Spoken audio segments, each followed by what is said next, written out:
낭독 24일차. 굳이 가득 채우려고 애쓰지 마라.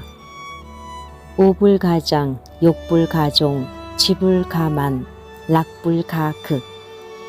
오만함을 버려두어서도 안 되고 욕심대로 행동해서도 안 되며 뜻을 가득 채워서도 안 된다. 또한 즐거움이 극한에 이르도록 해서도 안 된다. 예기 공례. 백성을 다스리는 지도자에게 주는 글로 예기 공례에 실려 있다. 함께 실려 있는 글 가운데 새겨볼 만한 지점들이 많은데 먼저 예문의 앞부분에 실린 글이다. 공경하지 않음이 없고 깊은 생각을 하는 것처럼 엄정하고 말을 안정되게 하고 백성을 평안하게 하라. 무불경 엄약사 안정사 안민제. 이는 지도자의 기본적인 덕목 4가지를 가리킨다. 공경하지 않음이 없다는 것은 몸과 마음이 수양이 된 상태를 말하고 엄정함은 그것이 겉으로 드러나는 모습이다. 말을 안정되게 하는 것은 언행이 급박하지 않아 신중한 상태다. 지도자가 이런 자세를 갖추고 있으면 자연히 백성들은 평안해진다. 예문은 이 글 다음에 실려 있는데 지도자가 앞의 가르침을 지키지 못했을 때 나올 수 있는 모습을 경계하는 것이다. 오만한 마음이 자라도록 내버려 둬서는 안 되고 욕심대로 행동해서도 안 되며 뜻을 완전히 충족하도록 해서도 안 된다. 그리고 즐거움이 극한에 이르도록 해서도 안 된다. 오만함은 공경함의 반대로 자기 수양이 덜 되었을 때 나오는 모습이다. 사람은 지위가 높아지면 자연스럽게 자만하게 된다. 학문의 경지가 조금 올라도 마찬가지다. 이때 반드시 스스로 경계해 마음을 다스리지 않으면 절제하지 못하게 된다. 최근담에는 세상을 뒤덮는 공로도 뽐낼 궁자 하나를 당하지 못하고 하늘에 가득 찬 허물도 뉘우칠 회자 하나를 당하지 못한다라고 실려있다. 양명학의 창시자인 왕양명도 인생에 있어 가장 큰 병폐는 오만할 오란 글자다라고 말했다. 학문과 수양의 진정한 목적은 오만함에서 벗어나 자신을 낮출 수 있는 경지에 도달하는 것이라는 조언이다. 욕심을 다스리지 못하는 것도 마찬가지다. 모든 욕심은 무언가를 얻고자 할 때 생겨나고 자라난다. 재물도 권력도 학문도 마찬가지다. 스스로를 완성해가고 더 높은 경지에 오르려는 욕심을 부정하는 것이 아니다. 자기 분수에 넘치거나 의롭지 못한 욕심에 끌려다니는 것이 문제다. 스스로 만족할 줄 모르면 더 많은 것을 얻기 위해 탐욕을 부리게 되고 도리에 어긋나는 행동에 빠지게 된다. 뜻을 가득 채우는 것은 앞에 2가지에 비해 긍정적이기는 하지만 역시 과도하면 바람직하지 않다. 이 역시 더 큰 것을 얻고자 하는 욕심이기 때문이다. 만약 뜻을 가득 채우고자 하는 욕심이 생긴다면 물극필반, 사물이 극에 달하면 반드시 뒤집힌다는 이치를 새겨야 할 때다.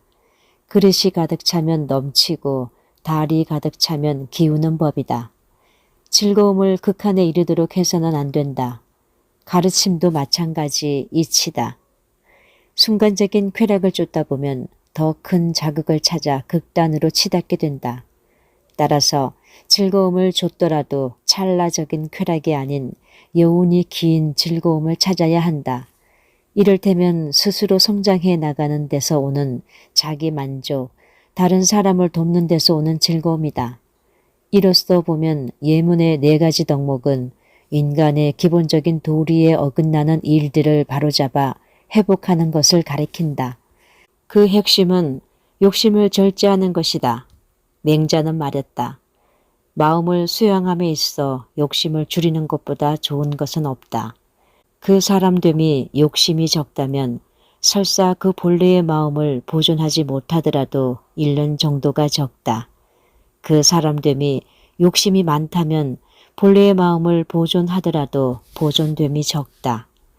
결국 수양이란 욕심을 절제하는 것 하나로 규결된다. 지도자의 덕목도 마찬가지다.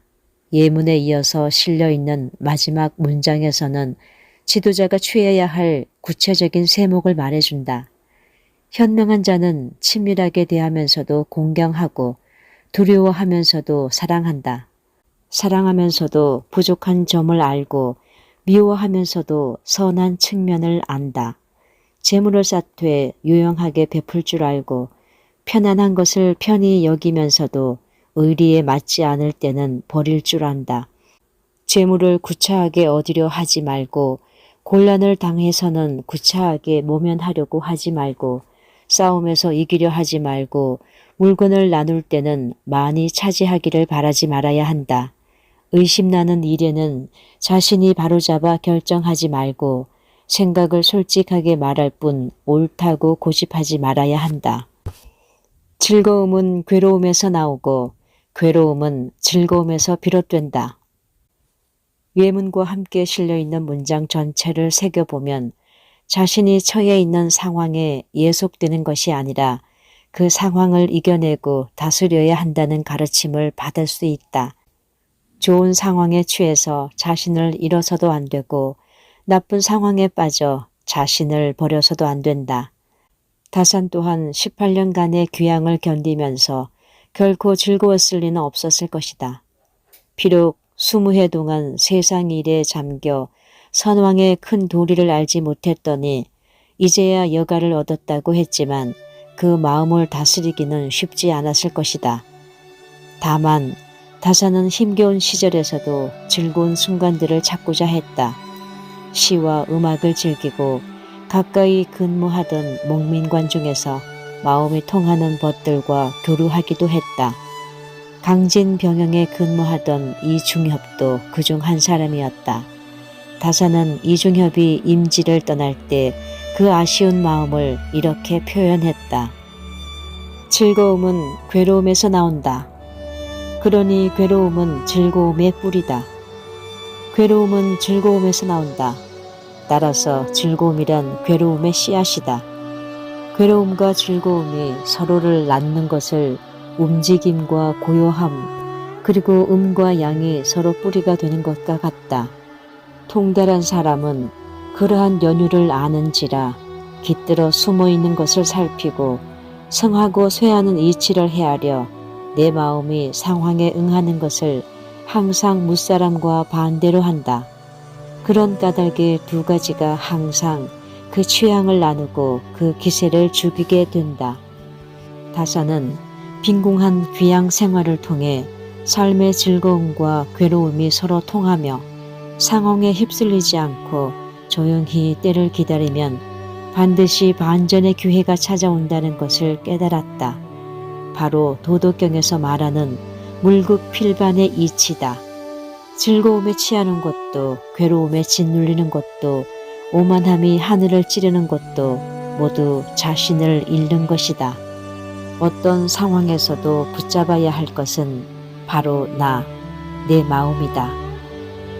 내가 의지할 것은 오직 흔들리지 않는 나뿐이다.